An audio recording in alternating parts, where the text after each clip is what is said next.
नमस्कार साथियों, आज हम बात करेंगे अपने महान देश के गौरवशाली इतिहास के बारे में। इतिहास जिनकी शूरता की गवाही देता है वह हमारी लोक माता, जिन्हें हम बड़े ही सम्मान के साथ पुण्य श्लोक अहिल्याबाई होळकर के नाम से जानते हैं। अहिल्याबाई का जन्म 31 मई 1725 को महाराष्ट्र के ही चोंडी गांव में एक साधारण परिवार में हुआ था। उनके पिता मानकोजी शिंदे चोंडी गांव के पाटिल थे। अहिल्याबाई का बचपन सादगी और संस्कारों से भरा हुआ था।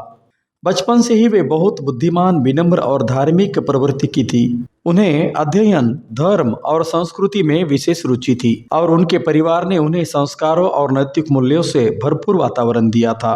आइए आज हम आपको ले चलते हैं अहिल्याबाई होळकर के जन्मस्थान चोंडी, जो कि अहमदनगर जिले में स्थित है। कर्जत से जामखेड़ जाते समय लगभग 25 मील की दूरी पर चोंडी यह ग्राम स्थित है। जैसा कि आप देख रहे हैं, जैसे हम चोंडी गांव के पास पहुंचते हैं, चोंडी गांव का ये प्रवेश द्वार आपके स्वागत के लिए यहाँ पर खड़ा है। आइए इसी प्रवेश द्वार से होकर हमें चोंडी गांव के लिए जाना पड़ेगा। प्रवेश द्वार से होकर जैसे ही चोंडी के लिए चलते हैं, यहाँ एक नदी लगती है। जैसे ही हम नदी को पार करते हैं, यहाँ एक किले के समान तटबंदी वाला यह विशाल राजवाड़ा दिखाई दे रहा है। यहाँ पर भी हमारे स्वागत के लिए एक भव्य प्रवेश द्वार बनाया गया है। इस राजवाड़े में देखने के लिए क्या क्या है, यह दर्शाता हुआ यह बोर्ड दिखाई देने लगता है। जैसे ही हम इस मार्ग से आगे चलते हैं, रास्ते के दोनों तरफ खूबसूरत सा गार्डन बनाया हुआ है, जिसमें तरह तरह के फूल खिलते नजर आते हैं। इसका आनंद लेकर थोड़ा सा आगे चलते हैं। ये देखिए, राजमाता अहिल्या देवी की यह विशालकाय प्रतिमा, इसके पीछे ही इंदौर के राजवाड़े की कलाकृति साकार की गई है। और हाँ दोस्तों, ये देखिए, यह गगन को चूमता हुआ विशालकाय दीप स्तंभ। अहिल्याबाई के पिता श्री मानकोजी शिंदे का यह राजवाड़ा देखिए। इसी राजवाड़े में अहिल्याबाई ने अपना बाल जीवन व्यतीत किया था। इस राजवाड़े में प्रवेश करते समय वो विशालकाय हाथी की प्रतिमाएं हमारा स्वागत करती है। जैसे ही हम राजवाड़े के निकटतम पहुंचते हैं, दाहिने बाजू में ये दीवारों पर अंकित प्रतिमाएं दिखाई देने लगती है, जिसमें सम्राट चंद्रगुप्त मौर्य, हरिहर बुक, मल्हारराव जी होळकर तथा अहिल्याबाई होळकर की प्रतिमाएं शामिल है।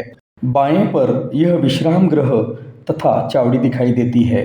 यह देश विदेश से आए दर्शकों के लिए बनाया गया है।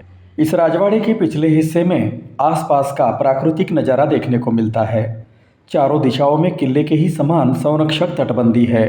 आइए हम आपको इस राजवाड़े के भीतर ले चलते हैं। राजवाड़े में प्रवेश करते ही इसकी कला कुशल और सुंदरता दिखाई देती है। आंगन में अहिल्याबाई होळकर के परिवार के व्यक्तियों की प्रतिमाएं साकार की गई है। यहाँ पर एक गुफा समान गुप्त रास्ता दिखाई देता है। आंगन के निकट दोनों बरामदे में बाएं पर कोठी बनी हुई है। दाहिनी साइड में यह अतिथि गृह है। यह राजवाड़ा 2 मंजिला है। ऊपर जाने के लिए यह लकड़ी की सीढ़ियों से बना रास्ता है। क्योंकि मानकोजी शिंदे का परिवार बड़ा ही धार्मिक प्रवृत्ति का था, यहाँ पर यह पूजा स्थल भी दिखाई दे रहा है। आप देख सकते हैं, यहाँ पर भी एक गुप्त रास्ता बनाया हुआ है। आपको बता दें, इस नए राजवाड़े की रचना पुराने वास्तु के अनुसार की गई है, जिससे यह प्रतीत होता है कि यह राजवाड़ा अपने समय में भी ऐसे ही रहा होगा। आप देख सकते हैं, इस राजवाड़े के निर्माण हेतु सागौन की लकड़ी का उपयोग किया गया है, जो बहुत ही टिकाऊ और मजबूत होती है। आइए हम आपको दूसरी मंजिल पर ले चलते हैं। ये देखिए, खिड़कियों तथा लकड़ी के खंभों पर बिल्कुल वैसे ही कलाकुसर दिखाई देती हैं जैसे उस समय में होती होगी। इस मंजिल पर यह एक अलंकरण की सज्जागर है। इसके सामने यह बरामदा बना हुआ है। यह एक विशाल रसोई घर है। यह एक तहखाना है। रसोई घर के सामने यह पानी का हौज तथा तुलसी वृंदावन भी दिखाई दे रहा है। यहाँ पर आप देख सकते हैं, अहिल्याबाई के जीवन काल में घटित प्रसंगों की जानकारी के लिए शिल्प साकार किए गए हैं।